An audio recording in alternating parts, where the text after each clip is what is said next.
നമസ്കാരം. KPCC ആസ്ഥാനത്ത് ഇന്നു മുതൽ മാധ്യമ വിലക്ക്.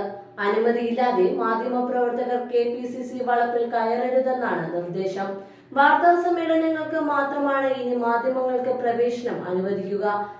ചരിത്രത്തിൽ ആദ്യമായാണ് KPCC ആസ്ഥാനത്തേക്ക് പ്രവേശിക്കാൻ മാധ്യമങ്ങൾക്ക് വിലക്ക് ഏർപ്പെടുത്തുന്നത്.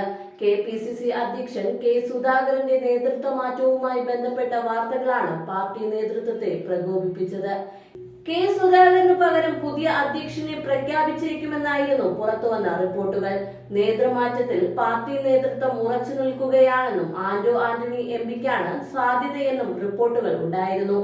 എന്നാൽ തീരുമാനമെടുക്കേണ്ട സമയത്ത് എടുക്കാൻ പാർട്ടി നേതൃത്വത്തിന് അറിയാമെന്നായിരുന്നു ഇക്കാര്യത്തിൽ AICC general secretary KC Venugopal പ്രതികരിച്ചത്. ഇതു സംബന്ധിച്ച് തീരുമാനമുണ്ടായാൽ അറിയിക്കാമെന്നും KC പറഞ്ഞിരുന്നു. മാധ്യമ വാർത്തകൾ തള്ളിക്കൊണ്ടായിരുന്നു K സുധാകരന്റെയും പ്രതികരണം. തദ്ദേശ തെരഞ്ഞെടുപ്പും നിയമസഭാ തെരഞ്ഞെടുപ്പും മുന്നിലിരിക്കെ നേതൃമാറ്റം സംബന്ധിച്ച് നിരന്തരം വാർത്തകൾ വരുന്നത് പാർട്ടിയെ പ്രതിസന്ധിയിലാക്കുമെന്നാണ് നേതൃത്വത്തിന്റെ വിലയിരുത്തൽ. ഇക്കാര്യത്തിൽ മുതിർന്ന നേതാക്കളെ തള്ളി യുവ നേതാക്കളും രംഗത്തെത്തിയിരുന്നു. നേതൃമാറ്റവുമായി ബന്ധപ്പെട്ട് മുതിർന്ന നേതാക്കൾ അടിക്കടി പ്രതികരിക്കുന്നത് അവസാനിപ്പിക്കണമെന്നും വരാൻ പോകുന്നത് അങ്കണവാടി തിരഞ്ഞെടുപ്പല്ലെന്നും യുവ നേതാക്കൾ കാണിക്കുന്ന പാകതയും പക്വതയും മുതിർന്ന നേതാക്കളും കാണിക്കണമെന്നുമായിരുന്നു MLAയും യൂത്ത് കോൺഗ്രസ് അധ്യക്ഷനുമായ രാഹുൽ മാങ്കൂട്ടത്തിൽ പ്രതികരിച്ചത്. രാഹുലിനെ പിന്തുണച്ച് ഷാഫി പറമ്പിൽ MLAയും രംഗത്തെത്തിയിരുന്നു. ഈ തരത്തിൽ നേതൃമാറ്റ ചർച്ച കോൺഗ്രസിന് തലവേദനയായ സാഹചര്യത്തിൽ കൂടിയാണ് KPCC ആസ്ഥാനത്ത് പ്രവേശിക്കുന്നതിന് മാധ്യമങ്ങൾക്ക് വിലക്ക് ഏർപ്പെടുത്തിയത്.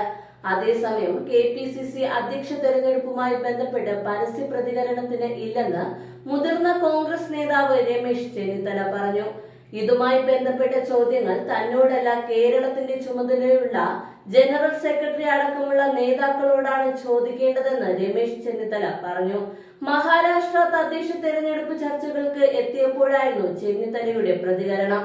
KPCC പ്രസിഡന്റ് സ്ഥാനവുമായി ബന്ധപ്പെട്ട് ഇപ്പോൾ ഒന്നും പറയാനില്ലെന്ന് നിലവിലെ KPCC പ്രസിഡന്റ് K സുധാകരൻ പറഞ്ഞിരുന്നു. പറയാനുള്ളത് നാളെ പറയുമെന്നും പറയേണ്ട ദിവസം നാളെ കഴിഞ്ഞ് വരുമെന്നും K സുധാകരൻ മാധ്യമങ്ങളോട് പ്രതികരിച്ചു. ആ സമയത്ത് മാധ്യമങ്ങളെ കാണാമെന്നും സുധാകരൻ കൂട്ടിച്ചേർത്തു.